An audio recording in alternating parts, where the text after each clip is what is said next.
Assalamu alaikum wa rahmatullahi wa barakatuh. Welcome to day 24 of Qur'anic Contemplations. Let me start with a question. Have any of you been to a wedding? Most people will say yes. Have you been to a big wedding, maybe 1,000 people in a fancy restaurant, round tables, nice food, luxurious cars? Now, has anybody been to maybe a smaller wedding, just 200, 300 people, maybe in the local community center or a local church or like a gym? And what happens to both categories of people? Those who do it in the big fancy restaurant spend 30, 40,000 pounds on a wedding, which nowadays is very normal with the cars and the dresses and the suits and the money going towards the day before the parties, etc. It's easy to spend 30,000, 40,000 pounds on a wedding, but you still get criticized. People will say you kept this big fancy hall and the food was cold, the rice wasn't cooked properly, we didn't like the drinks. Whereas the second category of people, the guy who kept it in a community center or a church or a local gym, he also gets criticized. Now, he did it because he didn't want to face that criticism that you're showing off, etc. But people said, oh, you did it in a small hall, but you still want gifts and money. So you're using the wedding to make money. So both types of people will get criticized. Even though the first one spent 30, 40,000 pounds trying to please people, we all know one of the hardest things is to please people.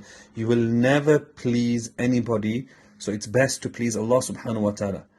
And remember, even people have criticized Allah subhanahu wa ta'ala. Always mentions about punishment in the Quran. The ulama who talk about Quran and Hadith always talk about Jahannam, and Allah puts us through tests, na'udhu billah, to make us into difficulty. All of this is wrong. It's criticism. Muslims and non-Muslims say these things, and we understand that people will always criticize. وَلِلَّهِ الْمَثَلُ الْأَعْلَى. So today I learned something, that if you ever compare a situation with people to Allah subhanahu wa ta'ala, you should always say وَلِلَّهِ الْمَثَلُ الْأَعْلَى, which means for Allah is the best of examples. So on the note of being difficult to please people, let's look at today's verse. أعوذ بالله من الشيطان الرجيم بسم الله الرحمن الرحيم يريد الله ليبين لكم ويهديكم سنن الذين من قبلكم ويتوب عليكم والله عليم حكيم. So before I explain the verse, I want you to understand Allah subhanahu wa ta'ala always wants to make things easy for you. يريد الله بكم اليسر. Allah wishes ease, and this verse is related to Ramadan, and we are going through Ramadan. Allah wants Jannah for you. Allah wants to forgive you. Always remember that. It's Shaitan who wants difficulty. Shaitan wants Jahannam for you, and Shaitan doesn't want you to gain forgiveness. We must remember this, especially in the month of Ramadan. So the verse says Allah subhanahu wa ta'ala wishes to make things clear for you and guide you to the path of those who came before you, and Allah wishes to forgive you. وَيَتُوبَ عَلَيْكُمْ وَاللَّهُ عَلِيمٌ حَكِيمٌ. Allah is the most knowledgeable, most wise.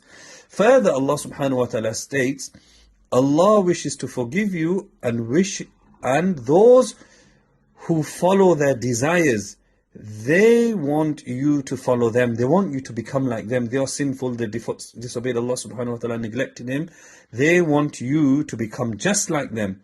يُرِيدُ اللَّهُ أَن يُخَفِّفَ عَنْكُمْ. Allah wants to make ease for you. And the last part of this verse, وَخُلِقَ الْإِنسَانُ ضَعِيفًا. Mankind was made weak. And why I read up till this verse is because we're coming to the end of Ramadan. Today is the 24th of Ramadan. There's only a few days left. Naturally, people become a bit lazy. You think you've earned Jannah, you've fasted for 24 days, 24 Taraweehs, maybe you've prayed 24 para juz in the Quran.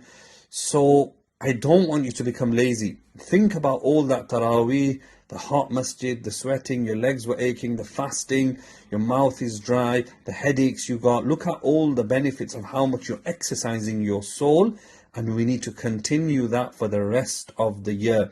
And final example, remember the horse race. The horse at the end of the race picks up his speed because he needs to win. These are the days we need to pick up our speed, increase sadaqah, increase your zakah, increase your taraweeh. Don't start speeding away because you're completing the Quran. Increase your tahajjud. Increase everything you're